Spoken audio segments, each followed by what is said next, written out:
오늘 말씀의 제목은 뿌리 깊은 나무는 흔들리지 않는다 라는 제목으로 함께 은혜 나누도록 하겠습니다. 시편 1편의 배경이 되는 이 팔레스타인은 요즘에 참 문제가 되고 있는 지역이기도 합니다만은 매우 아시다시피 척박한 땅이라고 말씀을 드렸습니다. 어찌나 척박한지 나무 한 그루커녕 풀 한 포기도 제대로 날 수 없는 그런 배경을 가진 어떤 지역이기도 하죠. 그런 오늘 삭막한 환경을 배경으로 오늘 시인은 물가에 심은 나무를 노래하고 있습니다. 상상할 수나 있겠습니까? 웬만한 나무들은요, 생명을 유지하기조차도 어려운 환경에서 오늘 시인은 푸른 잎사귀로 가득한 멋진 나무에 자라난 광경을 노래하고 있다라고 하는 것이죠. 아마 그리스도인의 삶이 이런 삶이 아닐까. 한 달 전에도 광야라고 하는 주제로 함께 나눌 때에도 우리의 인생길은 광야를 가는, 사막길을 가는 그러한 인생이다라고 이렇게 이야기를 했습니다. 인생이 그렇게 만만하지는 않습니다. 넉넉하지는 않습니다. 어떻게 보면 팍팍한 그런 삶의 테두리 안에서 우리가 살아가죠. 그런데 그 가운데에서 그리스도의 삶은 오늘 시인의 노래처럼, 시인이 노래하는 것처럼 물가에 심은 한 그루의 나무와 같다라고 하는 것입니다. 아니, 하나님은 우리에게 그런 삶을 예비하셨고 그런 삶을 살아내길 원하시고 계시다라는 마음이 드는 것이죠. 아니, 반드시 그런 삶을 우리는 살아가야 합니다. 눈에 띄게 푸르고 먹음직한 열매가 주렁주렁 매달려 있어 말한 사람들 하여금 탄성을 자아내는 그런 인생을 살아갈 수 있는, 똑같은 인생길을 가지만 똑같은 조건에서 살아가고 있지만 뭔가 다른, 푸르름을 잃지 않는, 웃음을 잃지 않는, 행복을 잃지 않는 그런 그리스도인의 삶, 그런 삶을 하나님께서는 오늘 우리에게 촉구하고 계시다라고 하는 것이고, 오늘 시인은 그런 삶을 노래하고 있다라고 하는 것입니다. 우리가 인생의 아름다운 열매를 맺으며 오늘 살아가기 위해서 그런 행복한 삶을, 복된 삶, 오늘 시인이 노래하는 것처럼 형통한 삶을 살아가기 위해서는 오늘 시편의 1편의 말씀 가운데서 뿌리라고 하는 그 단어에 우리가 좀 집중했으면 좋겠습니다. 왜 그렇습니까? 나무의 생명이 그 뿌리에 있기 때문인 것이죠. 한 여행자가 이스라엘 광야를 여행하면서 여러 그루의 나무가 서 있는 것을 보게 됐습니다. 풀 한 폭이 없는 정말 뜨거운 광야인데 눈에 띄는 나무가 있었다라고 그랬습니다. 잎사귀가 그리 크지 않지만은 어쨌든 그늘을 만들어내고 있었다라고 하는 것이고, 이것을 본 여행자가 가이드에게 물었습니다. 가이드는 그에게 이것이 시틴 나무다라고 말해 주었습니다. 그리고 그 사막에서도 이렇게 무성하진 않지만, 넓진 않지만 잎사귀를 내며 자라가는 이유에 대해서 이야기를 해줬습니다. 그 이유가 뭐냐면 나무의 뿌리가 아주 깊다라고 하는 것입니다. 얼마나 깊은가 하면 물이 있는 곳까지 그 뿌리를 내리고 있다라고 합니다. 그런 이유에 오늘 이렇게 푸른 잎을 낼 수 있다라고 하는 것입니다. 대단하죠? 아무리 광야라도, 아무리 사막지대라도 지하 깊숙이 어딘가에서 우기때에 모아놓은, 우기때에 고여있는 그 물길을 찾아서 그 뿌리가 내어졌다라고 하는 것이죠. 그 물길이 있는 데까지 뿌리를 내리니까 저 사막 한가운데서도 푸른 나뭇가지를 드리웠다라고 하는 것입니다. 결국 핵심은 뭡니까? 뿌리인 것이죠. 뿌리. 뿌리가 깊으면 어디간에서는 우리가 흔들리지 않는다, 이렇게 우리가 이야기를 합니다. 내가 무언가에 쉽게 흔들리고 있다라고 한다면, 우리 삶을 살아가면서 무엇인가에 쉽게 흔들리고 있다라고 한다면 스스로를 돌아봐야 한다라고 하는 것입니다. 거목이라고 하는 게 평가는 뭐냐면 수백 년의 기간이 아니에요. 연수가 아니라 무엇입니까? 그 뿌리의 깊이에 따르다라고 하는 것이죠. 함께 할까요? 연수가 아니라 그 뿌리의 깊이다. 바람이 불고 어떤 상황이 온다 할지라도 흔들림 없이 오늘 자기 위치와 그의 삶의 모습을 그대로 유지해낸 이들이 보면 그것이 바로 거목이다라고 하는 것이죠. 큰 사람. 우리 모두가 그 믿음의 뿌리를 깊이 내려서 정말 하나님이 원하시는 그 하나님의 나라와 오늘 이 사랑하는 이 교회 그리고 여러분들 믿음의 가정 가운데에서 믿음의 거목으로 성장해서 우뚝 서서 다른 이들에게 이 나무처럼 우산이 되어지고 안식처가 되어지고 쉴 곳이 되어줄 수 있는 그런 거목들이 되어주시기를 주님의 이름으로 축복합니다. 그러면 하기 위해서는 연수가 중요한 게 아니다. 무엇보다도 우리의 믿음이 뿌리가 어디에 깊이 내려져 있는가라고 하는 것입니다. 오늘 3절에 보면 철을 따라 열매를 맺으며 라고 말했습니다. 이 말씀은 단편적으로 이야기한다고 한다면 뿌리 깊은 신앙은 세월이 흐를수록 열매를 맺어야 된다라고 말하고 있는 것입니다. 즉 열매가 풍성하다는 것이죠. 열매의 수가 많다라고 하는 것이죠. 결국 나무의 품질은 무엇으로 우리가 알 수 있는 것입니까? 열매의 질과 양으로 결정되어지는 것이죠. 결국은 어떤 사람은 이렇게 이야기할 수 있어요. 나는 열심히 했어요. 땀 흘려 했어요. 죽어라 했어요. 새벽부터 일을 했어요. 그런데 열매가 없어요. 그렇다면 뭔가 문제가 있는 것이 당연한 것이죠. 처음에는 열매 맺는 나무인지 잘 모를 수 있어요. 그 나무가. 근데 어느 순간 한순간에 판가름이 나는 거예요. 어느 때 판가름이 나는 겁니까? 일단 열매가 맺히게 되면 열매의 그 크기와 빛깔에 드러나기 때문이에요. 이처럼 신앙의 깊이는 보이지 않는 영역에 속해요. 뿌리는 땅 속에 묻혀 있는 것이기 때문에요. 근데 반드시 그것은 열매를 통해서 보이게 된다라고 하는 거예요. 우리가 기억해야 할 것은 그런 것 같아요. 열매를 내가 맺는 것이 아니라는 사실인데 뿌리 내리는 작업은 어떻게 보면 내가 해요. 뿌리를 내리는 작업은 내가 하지만 열매를 맺게 하시는 분이 뭐예요? 하나님이시다고 하는 거예요. 지난 시간에도 우리가 함께 나누었는데 요한복음 15장 포도나무의 비유에 대해서 이야기를 하면서 이야기를 했지만 가지가 스스로 열매를 맺을 수 있는 것은 아니죠. 가지는 붙어 있기만 하면 되는 것이죠. 우리는 열매에 신경 쓰기보다 뿌리 내리는 데에 유의해야 한다는 것입니다. 내 신앙의 뿌리는 얼마나 깊은 데까지 내렸는지를 점검해야 되는 것이죠. 산상수훈에서도 예수님께서 그리스도인의 삶을 살아가는 데 있어 이정표와 같은 정말 보석과 같은 말씀을 해주셨어요. 그때 주님께서도 이 열매에 대해서 이야기를 하면서 열매로 그 나무를 안다 이렇게 이야기를 했습니다. 그러면 오늘 우리는 어떤 열매를 맺어야 될 것인가? 물론 그것도 뿌리의 영향력이겠죠. 뿌리를 어디에 두는가? 뿌리가 정말 건강한가라고 하는 부분에 있어서 많은 열매를 맺을 수 있는 것입니다. 또한 열매를 맺되 한때로 끝나지 않고 계속 맺는다라고 이렇게 말을 하고 있습니다. 말씀해 보면 철을 따라 열매를 맺으며 라고 하는데 이 철을 따라 열매를 맺으며 개역 한글판에 보게 되어지면 이렇게 표현되어 있습니다. 시절을 쫓아라고 하는, 한마디로 말하면 단 한 번이 아니라 계속적으로 지속적으로 풍성한 열매를 맺는 것이 무엇보다 중요하다라고 하는.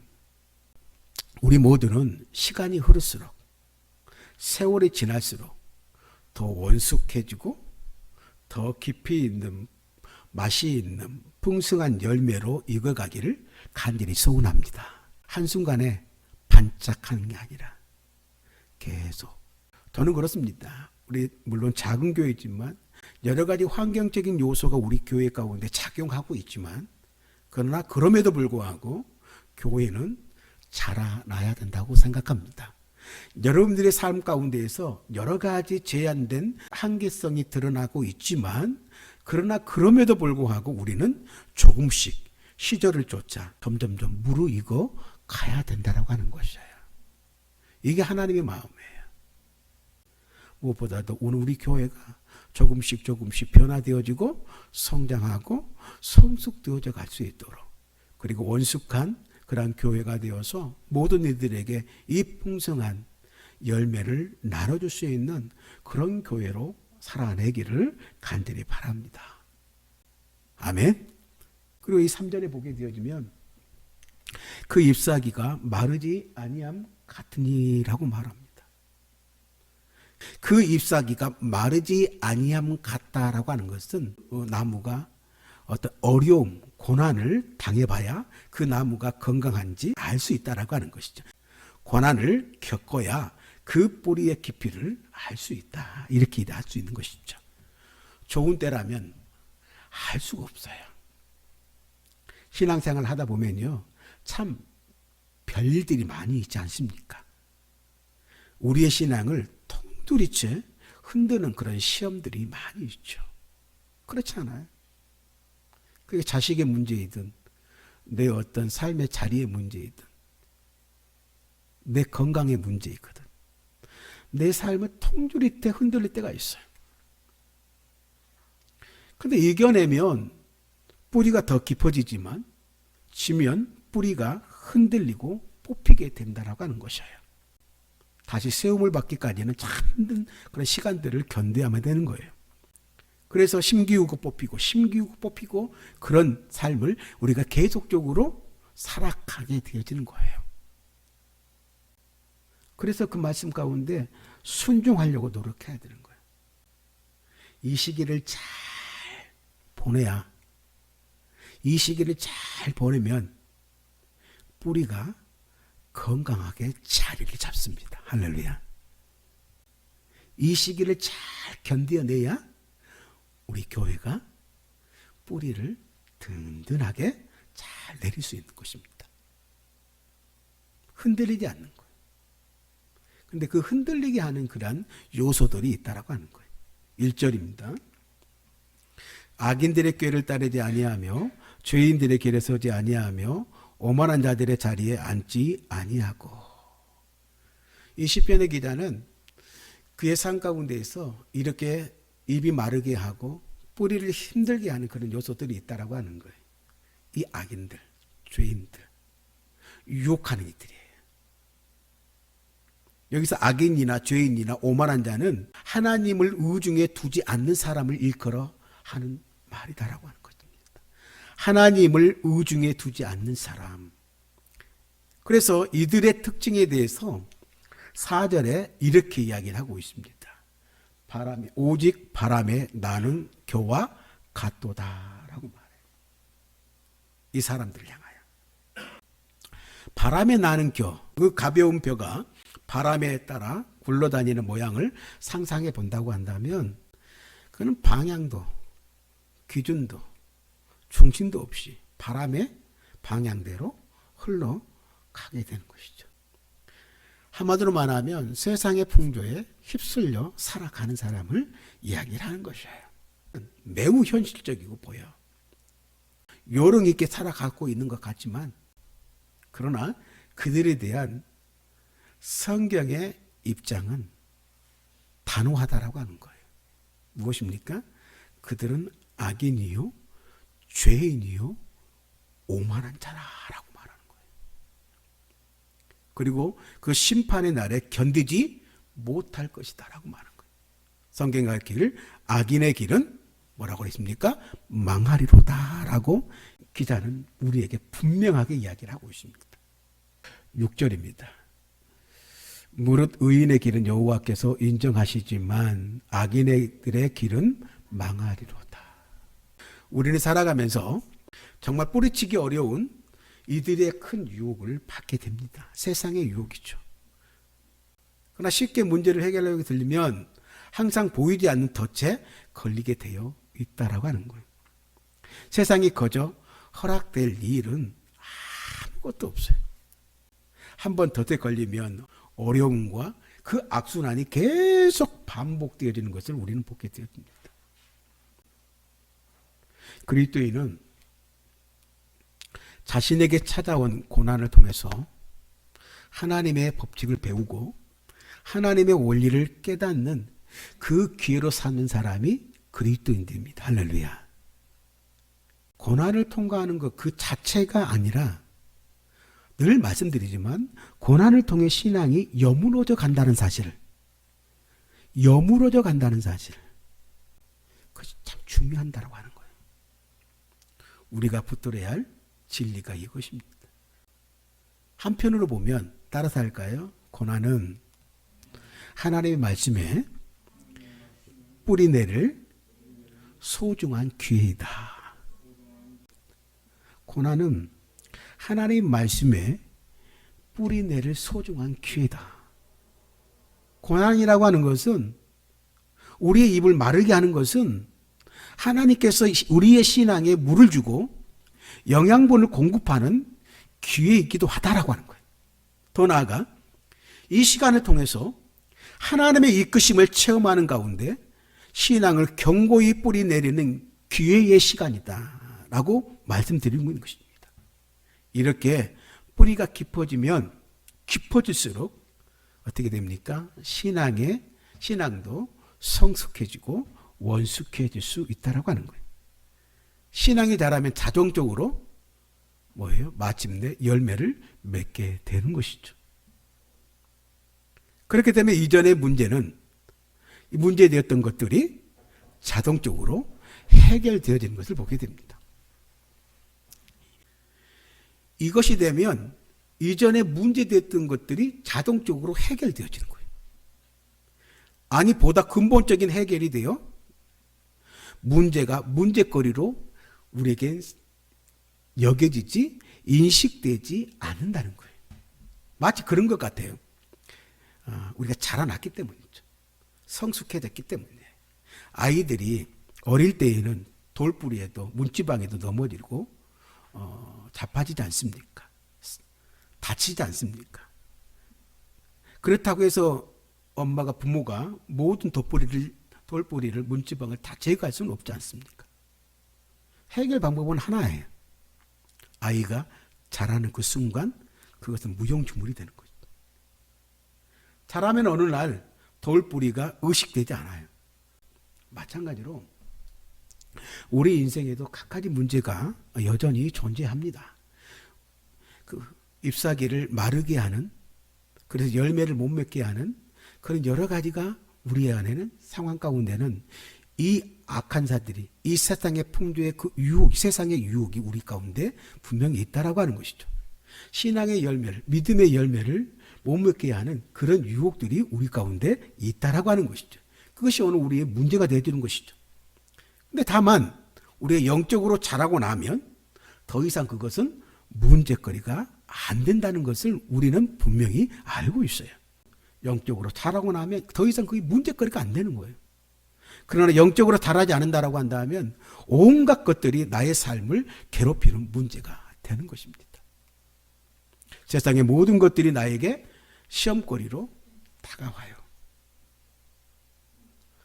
오늘 우리 교회 안에 모든 성도님들은 이 시험거리에서 자유로워지기를 원합니다. 할렐루야. 여러분 가정 안에 있는 그 문제가 주 안에서 모든 것들이 아무것도 아닌 것처럼 그냥 의연하게 그것들을 통과하는 믿음의 사람들 꼭 되시길 원합니다. 교회 생활도 마찬가지죠. 시험을 받는다라고 하는 것은, 시험거리가 된다라고 하는 것은, 하나님 앞에서 원망거리가 생긴다라고 하는 것은 다른 게 아니에요. 내가 잘하지 않았다는 거예요. 신앙이 자라면, 믿음이 자라면 이제는 나를 넘어지게 했던 시험거리들이 나와 상관없게 되어지는 거예요. 그렇게 힘들게 했던 것들이 이제는 뭐예요? 코웃음 치며 넘어갈 수 있는 날이 오게 된다는 것이죠. 다윗의 경우가 그랬던 것 같아요. 처음 결전에 나서려고 했을 때 형이었던 엘리압이 네가 어디 감히 꼬맹이가 골리앗에게 덤비겠다고 이렇게 이야기를 합니다. 그러나 다윗은 그 말에 연연하지 않았습니다. 다윗의 상대는 형 엘리압이 아니라 누구였기 때문입니까? 골리앗으로 생각했기 때문입니다. 골리앗을 잡으려고 하는 다윗에게는 저 엘리압의 형은 사소한 주제였기 때문이에요. 문제를 문제로 여기지 않으면 문제는 문제가 아닙니다. 우리의 삶도 마찬가지인 것 같아요. 혹시 어떤 문제가 반복되고 있다고 한다면, 정말 그리고 그로 인해서 실패를 거듭하고 경험하고 있다고 한다면, 일어난 상황을 탓하기 전에 먼저 내 자신을 먼저 돌아볼 수 있는, 점검하는 자기 테스트적인 그런 모습을 보일 수 있어야 된다고 하는 것입니다. 교회를 탓하기 전에, 하나님을 탓하기 전에, 세상을 탓하기 전에 내 자신을 들여다보는 오늘 우리 그런 지혜로운 현명한 사람들 꼭 되시길 주님의 이름으로 축복합니다. 결론은 이렇게 맺고 싶습니다. 1편 2절에 오직 여호와의 율법을 즐거워하여 그의 율법을 주야로 묵상하는도다. 잘 아시겠지만 묵상은 여러 뜻이 있겠지만 오늘 여기서 말씀은 채우는 작업들이에요. 비우고 채우는 작업들이에요. 지혜로운 사람은 겉이 아닌 속을 채워가는 것입니다. 이때 속을 채운다라고 하는 것은 무슨 뜻일까? 바로 하나님의 말씀을 채운다는 거예요. 주의 말씀에 풍성한 은혜를 오늘 골로새서에서 바울은 그렇게 이야기를 하고 있습니다. 같이 하겠습니다. 그리스도의 말씀이 너희 속에 풍성히 거하는 것. 이처럼 성경이 여러 차례에 걸쳐서 주님의 말씀이 우리의 영을 충만케 하신다는 것을 이야기를 하고 있는데, 사람은 채워진 것에 따라 살 수밖에 없는 거지 않습니까? 내 마음에 채워진 것대로 살아가는 거예요. 내 생각에 채워진 것대로 살아가는 거예요. 그 이상은 살아갈 수가 없어요. 내 안에 무엇이 차 있는가에 따라서 내 인생의 수준이 결정되진다라고 지난번에도 말씀을 드렸습니다. 말씀이 내 안에 풍성히 거한다는 그 단계는 뭐냐면 흘러 넘치는 단계거든요. 이게 풍성이에요. 그때부터 나의 삶이 하나님의 말씀이 내 삶 가운데 역사하게 되어지는 거예요. 이 하나님의 거룩한 말씀으로 가득 채워지기를 간절히 소원합니다. 오늘 우리의 믿음 삶 가운데, 신앙생활 가운데 말씀 안에 뿌리를 내리면 어떤 환경이나 위에서 말했던 것처럼 우리의 입을 마르게 하는 세상의 풍조의 조류에도 흔들리지 않는 견고한 삶을 살아낼 수 있다고 하는 것입니다. 그렇습니다. 결론은 말씀입니다. 결론은 말씀이에요. 하나님의 백성은요, 말씀을 먹어야 살 수 있습니다. 힘을 낼 수 있습니다. 그래서 말씀을 읽고 듣고 공부하고 묵상하고 그리고 적용하는 과정이 정말 중요한 거죠. 말씀이 내 영혼에 뿌리 내도록 이처럼 노력해야 된다고 하는 것입니다. 이것이 통해서 내 영혼에 말씀의 뿌리를 내리는 것이거든요. 그 외에는 방법이 없어요. 특히 말씀이 뿌리 내도록 하려면 이와 함께 기도의 능력을 발휘해야 합니다. 말씀을 가지고 기도한다라고 하는 것은 무엇보다도 뿌리 내리기 아주 중요한 시간인 거예요. 또한 말씀을 읽고 그저 묵상하는 정도가 아니라 말씀에 온전히 순종하려고 하는, 그런 살아내보려고 하는 그런 노력들이 오늘 중요한 우리 믿음의 자세다라고 하는 거예요. 고난이라고 하는 것은요, 문제라고 하는 것은요, 내가 어떻게 할 수 없는 부분인 것을 우리 스스로가 공감하잖아요. 우리의 한계를 넘는 위기를 만났을 때 우리가 할 수 있는 일이 아무것도 없다라는 것은 우리는 충분히 공감합니다. 그때 우리가 어떻게 할 건가? 오직 시편의 기자처럼 주님을 바라봅니다 라고 하는 고백하면서 어떻게 해요? 말씀 가운데 믿음의 그 뿌리를 내리는 것, 그 말씀을 붙잡고 기도하는 것. 그래서 우리가 바라던 앞서 행하시며 기이한 일을 행하실 하나님을 기대하며 나아가는 우리 귀한 성도님들 꼭 되시길 바랍니다. 그러므로 나의 신앙의 깊이를 늘 측정해 보길 원하고, 그러므로 우리의 믿음의 뿌리를, 나에 대한 말씀의 뿌리를, 나의 기도의 그 뿌리를 지금보다 한층 더 깊이 내릴 수 있는 저와 여러분 되기를 원합니다. 그래서 세상의 어떤 풍조와 바람에도 흔들리지 않는 뿌리 깊은 나무, 신앙의 거목으로 아름답고 건강한 열매를 풍성히 맺는 그리스도인 오늘 우리 모두 성도들이 꼭 되시길 주님의 이름으로 축복합니다.